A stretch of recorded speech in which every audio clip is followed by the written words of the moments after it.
اهلا بيكم في محاضرة جديدة من MK Front End Academy. النهاردة محاضرة مهمة جدا عشان هنعرف فيها المتغيرات ال variables. تعالى نشوف مع بعض هنبدأ مع بعض ازاي. كنا بدأنا المرة اللي فاتت وخدنا ان احنا خدنا انواع المتغيرات الا وهي string او انواع العناصر الموجودة عندنا. السترنج اللي هو يبقى نص، والنمبر اللي هو رقم، والفلوت اللي هو رقم عشري، بوليان هو true او false، نوت نمبر اللي هو نان نوت نمبر يعني مش رقم، undefined يعني حاجة مش متعرفة. طيب تعال نمسح كل ده. نفترض دلوقتي ان انا عندي الاكس ده عنصر او متغير، وده خليناه بيساوي 4، وعملنا الواي وقلنا له ده بيساوي 6، عملنا الزد بيساوي الواي زائد الاكس.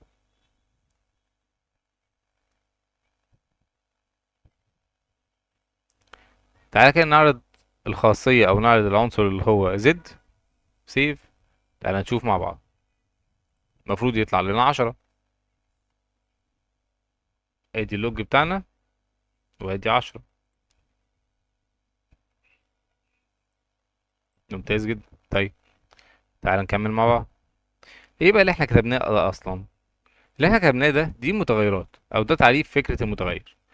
الاكس ده يعتبر متغير عندنا او variable حافظ مكانه اكس، وادي الواي بيعمل لها تخزين في قاعدة البيانات بتاعة الجافا سكريبت، ويقول لك يا واي انت بستة، والزد عندنا هي بتساوي الاتنين دول مع بعض. طيب هل انا ممكن اعمل اوفر رايد او اعمل اعادة كتابة على الاكس؟ يعني انت لو كتبت هنا الاكس بتساوي نفترض مثلا 12، يبقى كده الاكس اللي فوق دي اتلغت، لغاها وقال لك لا خلاص انا في دلوقتي قيمه جديده للاكس الا وهي 12، فبالتالي 12 زائد 6 بيساوي 18. تعالى نتاكد هل الكلام ده صح ولا غلط.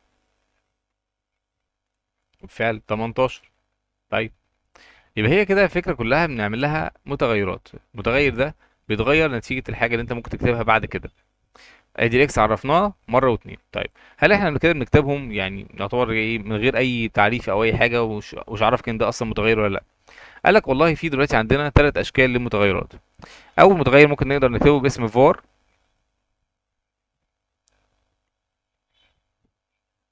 ادي var، وعندنا حاجة اسمها let، وعندنا حاجة اسمها const.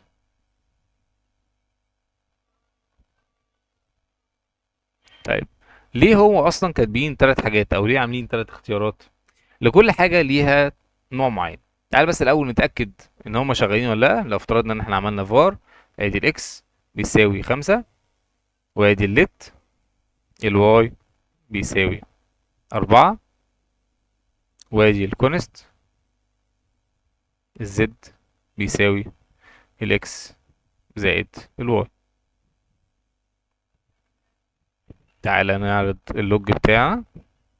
خلي بالك احنا هنستخدم اللوج كتير، فاتمنى ان انت تكون بس بتعود ايدك عليه شويه. المفروض 5 4 9. تعال نشوف. بالظبط هي طلعت 9 معانا، مفيش اي مشكله. طيب بما ان الثلاثه دول بيأدوا نفس الغرض، ايه الفرق ما بينهم؟ طيب تعالى كده ناخدها ببساطه شويه. الفار كانت مستخدمه وخلاص وقفوا استخدامها لان كان فيها مشاكل كتير. من ضمن المشاكل دي لو جينا مثلا افترضنا يعني ما تاخدش بالك من الكود قوي، بس خليك بس مركز معايا. لو قلنا مثلا الفار تي بتساوي 4، وعملنا كده زي قاعدة مثلا من قواعد الاف،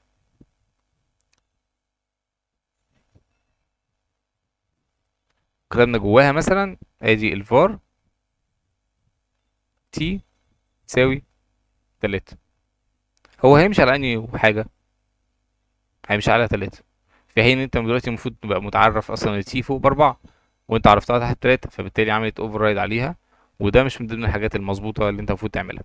طيب ليه اصلا ممكن تدي نفس العنصر او نفس الفاريبل، نفس الرقم او نفس التصنيف عادي، لان انت ممكن تشتغل مع حد تاني بيشتغل مع الكودينج، فبالتالي هو ممكن يكتب نفس الفاريبل بنفس الطريقه، فدي طبعا هيحصل فيها مشكله. طيب بالنسبه لنا هو الكونسول، او لو انت جيت عملت اي اجراء الكونسول هيشتغل معاك عادي مفيش اي مشكله. فده بيسمى حاجه اسمها جلوبال فاريبل. ليه جلوبال؟ لان هو مش موجود جوه فانكشن او جوه قاعده معينه، فده جلوبال يعني بيبقى معاك في كل العناصر. ده اسمه جلوبال. واللي جوه ده بيبقى اسمه لوكال. لما اجي اعمل ريتيرن ليه او اجي اعمل اشوفه، فالمفروض ان انا ما اشوفش التي اللي فوق خالص، انا اشوف التي بس دي او الفاريبل ده. لا، قال لك والله الفار للاسف هي بتعتمد ان ده مش لوكال، ده فاريبل برضو عادي جدا ويشتغل معاك في في الجلوبال فاريبل عادي جدا، ما فيش مشكله. قال لك لا، وما ينفعش، لازم ده يمشي مع ده. طيب الكودنج بيشتغل ازاي؟ المفروض ان انت بتشتغل كود واحد، السطر الاولاني، السطر التاني، السطر التالت، هو كل حاجه بتشتغل. لما تيجي تستخدم كلمه فار قال لك لا، كل حاجه اخده كلمه فار، لا كل ده طلعه بقى فوق. ادي الفار شيلها وحطها هنا، وعوض مكانها مثلا باي قيمه، وبعد كده تعالى ناديها هنا تاني. فكده بالنسبه لك انت كل الفاريبل اتعرفت فوق، وده استخدام فكره الفار. قال لك لا، وده ما ينفعش، لان انا لما اعرف مثلا دلوقتي بنفس القيمه دي جوه القاعده معينه او جوه فانكشن معينه، وجيت انت عرفتها لي بره، فكده بوظت الدنيا. فبالتالي ما بقاش مستخدمه الفار دي بعد اجماع 6 طيب ده بعد 2015. طيب قال لك بدلها لت، يبقى دي كده خلاص نعمل عليها اكس ان احنا مش هنستخدمها. طيب قال لك الليت بعد كده ايه اللي هيحصل فيها؟ قال لك الليت بتعالج مشاكل الفار في ان هي لو اتعرفت مره فهي مفيش مشكله فيها، ولو اتعرفت في الجلوبال فاريبل هتبقى غير اللوكال فاريبل، مش هتطلع فوق. يعني كمثال بنفس القاعده اللي احنا عملناها، لو جينا عملنا الاف وادي كمثال مثلا اي حاجه، وعملنا كده الليت الاكس بتساوي 5، هو مش هيجي يقول لك دلوقتي ان الاكس دي هتطلع فوق ويتغير مكانها مكان الاكس دي. قال لك لا، انا مش هغير ده كده في اللوكال فاريبل. ده اسمه برضه عشان نكتبه، اسمه لوكال فاريبل. واللي فوق دول كلهم بيسموها حاجه اسمها جلوبال، يعني من قوسين ادي جلوبال فاريبل. طيب تعالى كده ناخد بقى حاجه تانية. لو انا جيت دلوقتي انا خلاص مدي دلوقتي الليت والواي بيساوي 4، لو جيت بقى عملت انا دلوقتي الواي ده ولا انا غيرتها لك خليتها لك 6، هل في حاجه هتتغير؟ اه.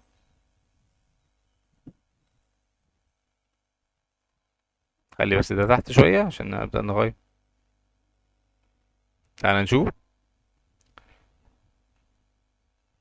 هنا بقت 11. طيب فمعنى كده ان انت دلوقتي غيرت في قيمه الواي رغم ان انا مديها ليت. طيب هل كده بالنسبه لي في مشكله؟ اه، لان انت ممكن دلوقتي تبقى عندك المتغير الواي ده، وانت مثلا شغال مع حد تاني زي ما اتفقنا، ويكتب هو واي برضو، يكتبها برضو بمتغير تاني او بقيمه تانية، فبالتالي كده ضيع عليك الكودينج. لان انت لو عمليه حسابيه مثلا معينه، فهو كتب نفس الكود او نفس الواي او نفس الفاريبل بتاعك واداله قيمه تانية، فبالتالي القيمه بتاعته هتتغير، وبالتالي هتبوظ لك كل كود. طيب فقال لك دي مشكلتها في كده. اه ممكن تعيد العنصر وتعيد زي ما كنت تعريفه العنصر بتاعك او الفاريبل بتاعك. طيب قال لك بقى خلاص، يبقى هو الكونست ده بقى هو ده الاكيد تمام. اه لان الكونست دلوقتي لو جيت انت دلوقتي نغير بس ماشي خلينا نعمل كده.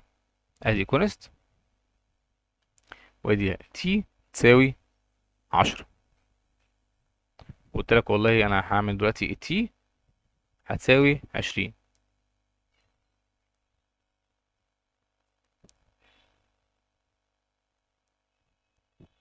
وادي كونست زد يساوي الواي زائد التي.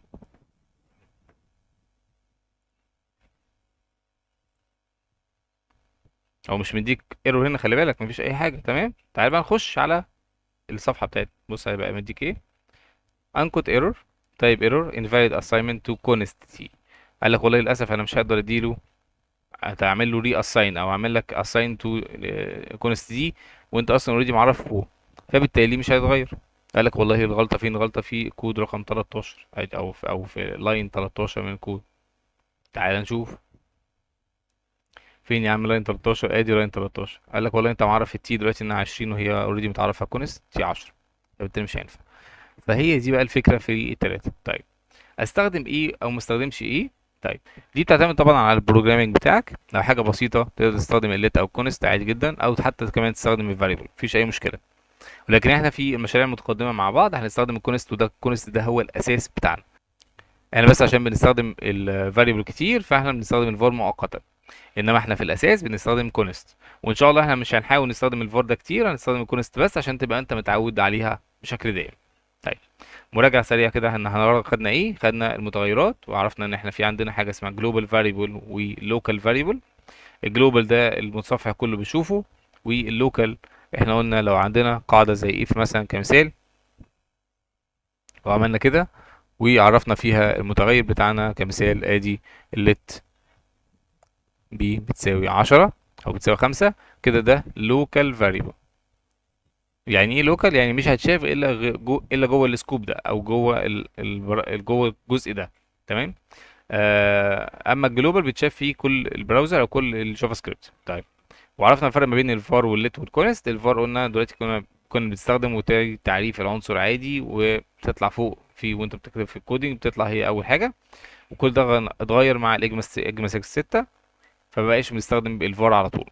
والليت قلنا افضل شويه من الفار وحديثه كمان، لانها ظهرت بعد 2015، فبالتالي هي مستخدمه. طب عيبها ايه؟ عيبها ان انت دلوقتي ممكن تعيد العنصر ده او تعيد الفاريبل ده وتديله قيمه تانية، فبالتالي هيبقى عندك دوبليكيشن في الفاريبل بتاعك.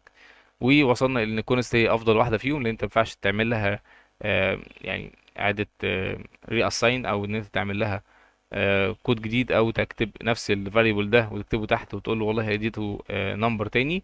قال لك لا، ما ينفعش. فبالتالي كونست بقى هي الاساس بتاعنا. تمام. طيب، اتمنى تكون استفدت كتير من المحاضره دي. متنساش تتابعنا وتشترك في القناه عشان يوصلك كل جديد. تحياتي، كان معاك محمد صالح من ام كي فرونت اند اكاديمي. مع السلامه. برعاية MK for Web Solutions.